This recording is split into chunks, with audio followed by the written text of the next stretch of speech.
Welcome to this episode of Mercy Can't Stop Her.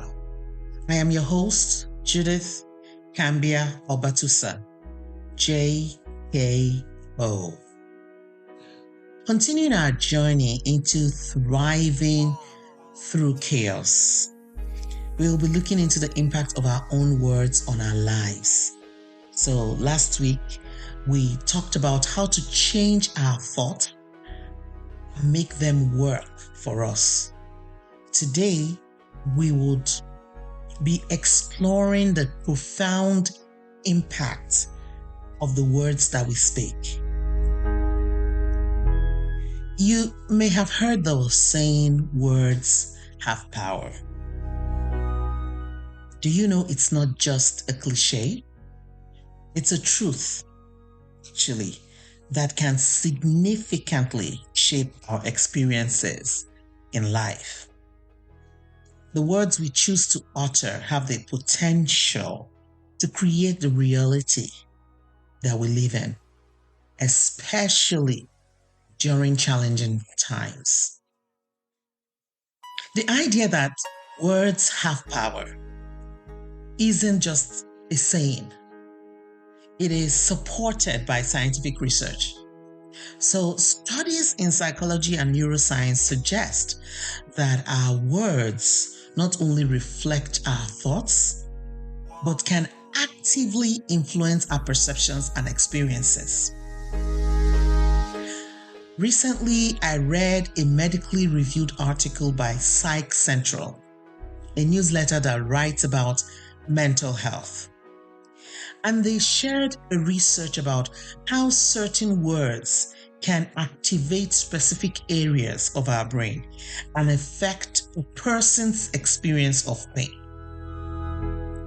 So when we say words matter, we actually mean that they do. Many times when we talk about words, we focus on what others say to us. But do you know that other people's words to or about us do not matter as much as our own words to ourselves or about ourselves? So when we say words matter, the most important words are the words we speak to or about ourselves. Our words to ourselves or about ourselves matter. In the face of chaos, we often find ourselves grappling with negativity and uncertainty. So it's easy in the face of chaos to succumb to the weight of our circumstances. And some of us may call that being realistic about what we're going through.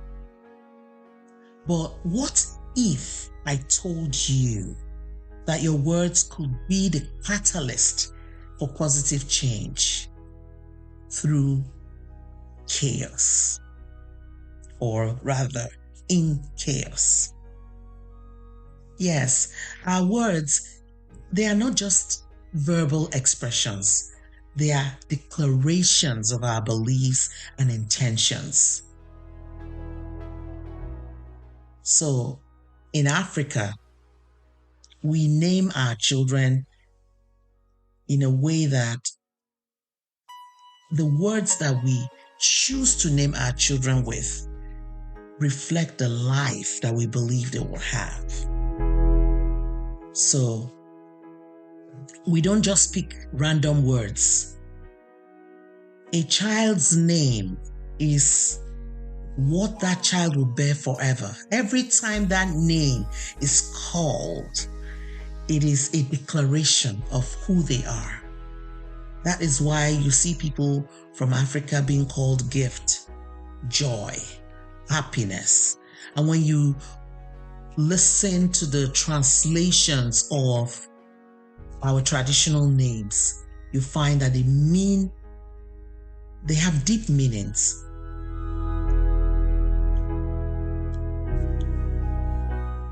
Our words hold the energy to either reinforce our challenges or pave the way for triumph. So just like we watch the names we give our children in Africa. That's how we should be intentional about the words that we speak. Apart from the research around this, my personal experience of how my words have shaped my life helped me see the truth of this in real time. I've said in a previous episode that my firstborn, who died in August 2023, did not get the best of me. I was deep in despondency for many years, especially our early years. I did not learn how to handle the life and the challenges that I had until when she had already begun to suffer the impact of words that I spoke about myself and about her. So this is why this topic is so important to me. And when I started to change the words I speak, my life got better in terms of my attitude to my life and the way I showed up in life. And despite the chaos around me, I am still here and I still show up, and I'm here to serve you. The words of our mouth can be instrumental in helping us thrive through chaos. It has been helpful in my life and the lives of many women who have been guests on this podcast. So let us start with our self-talk, the words we speak to ourselves. The conversations we have with ourselves, whether spoken aloud or in the silent chambers of our minds, play a crucial role in shaping our perspective about life, about our lives in particular. When faced with chaos, pay attention to the narrative that you're telling yourself. Are your words building you up or are they tearing you down? Research has found that talking to ourselves negatively increases our feelings of helplessness, decreases our motivation for change, and increases our risk of mental health problems. The number one being depression. When we talk negatively to ourselves, we also decrease our chances of success in life. So if we are in a negative life situation, the chances of coming out of that situation and thriving become slimmer when our words remain negative. For example, a study on 258 female gymnasts showed that their self-talk predicted their success in competition. The more positive their words to themselves were, the better their performance. Imagine the self-talk of Simone Biles, the great gymnast and Olympian. There are various studies like this study of the gymnasts, of sports men and women, and they all find that positive self-talk is the greatest predictor of success. So consider this, instead of saying, I can't handle this, try affirming, I have what it takes to navigate through this challenge. By consciously choosing positive affirmations, we start to shift the energy within us, fostering resilience and a belief in our capabilities. Now, let us delve into the words that we speak about ourselves and our situations to others. Our interactions with friends, family, and colleagues can either contribute to the chaos in our lives or serve as anchors of support so that we thrive in spite of the chaos. A study by Lera Boroditsky, professor of cognitive science at the University of California, San Diego, found that the adjectives we choose to describe a situation frames how we think and act about it. In her study, when the word beast was used to describe crime in a city with a high crime rate, people said, bring in more police, harsher jail sentences, kinds of things that you would imagine doing to a real beast. Put out a hunting party and cage and kill it. When the crime was described as a virus, the people came up with more preventative solutions. They wanted to diagnose the root cause of the problem, inoculate the population, improve education, deal with economic problems in the community so that people are not as susceptible to crime. Lera Boroditsky's study found that not only do our word choices affect how we describe the problem, it also determines how we try to fix it. So during challenging times in our lives, it is vital to communicate our needs effectively and seek encouragement from those around us. In those interactions with those around us, using our words to focus on the negative situation we have found ourselves within will only increase our feelings of misery and block our minds from seeing any way of thriving, even when others try to offer helpful suggestions to us. It is really, really important to work on our words, especially when we are in challenging times, because negative words also impact our relationships. During life's chaos, we need support, but we can drive those who are supporting us away by our words. Negative language focuses on blame and reactivity. It can paint an unflattering picture of who we are and can lead to the negative outcome we do not really want. I have also had this happen in my life, having an opportunity for a job and then being so terrified that I was going to lose the job and saying this out loud and eventually being in a precarious job situation where the loss of that job became imminent. Talking about our situation in a negative way or preempting our situations negatively and speaking it out in our words can lead to the negative outcome we do not really want.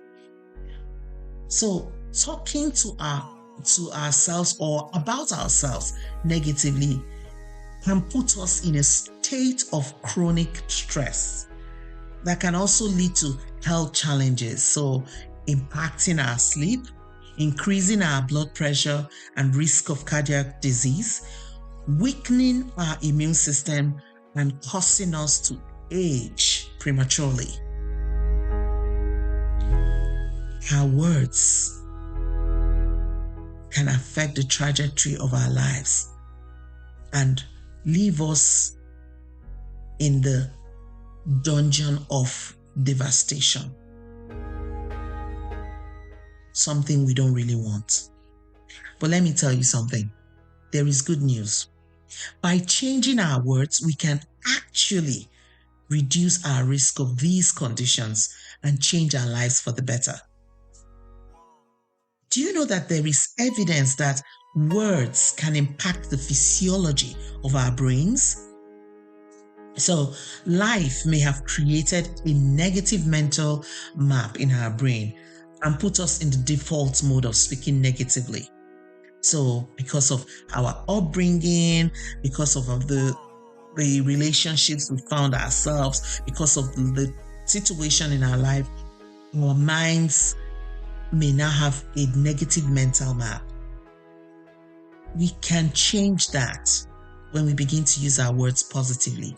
That is just the beauty of the human brain. It can be healed.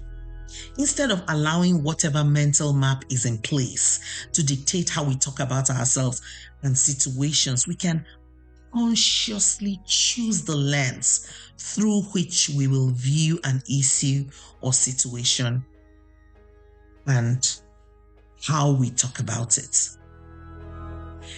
In their book, Words Can Change Your Brain, neuroscientist Andrew Newberg and Mark Robert Waldman, a therapist, tells us that our words shape our consciousness, and our consciousness shapes our reality. They advise that we choose our words wisely. I want to remind you that the journey to thriving through chaos is a gradual process. So if you have not been talking positively to yourself, please show yourself some compassion. Next week, I will share practical examples and tips on how to make our words work for us instead of against us.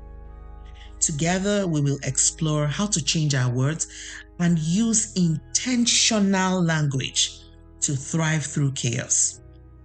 To help you, I have developed a list of affirmations that you can include in your daily schedule. You can find a link to download the affirmations in the show notes for this episode of the podcast and even the previous episode of the podcast. So I want to encourage you. Actually, I want to challenge you. Be patient with yourself as you incorporate this practice into your life. The goal is not perfection, but progress. One baby step at a time. If you missed our last episode on transforming thoughts, be sure to catch up for a comprehensive understanding of this transformative journey of thriving through chaos. Do not forget to be compassionate and gentle with yourself. I will repeat the advice of Andrew Newberg and Mark Waldman. Till we meet again, choose your words wisely. When you do this, mercy won't stop you. Thank you so much for listening. See you next time.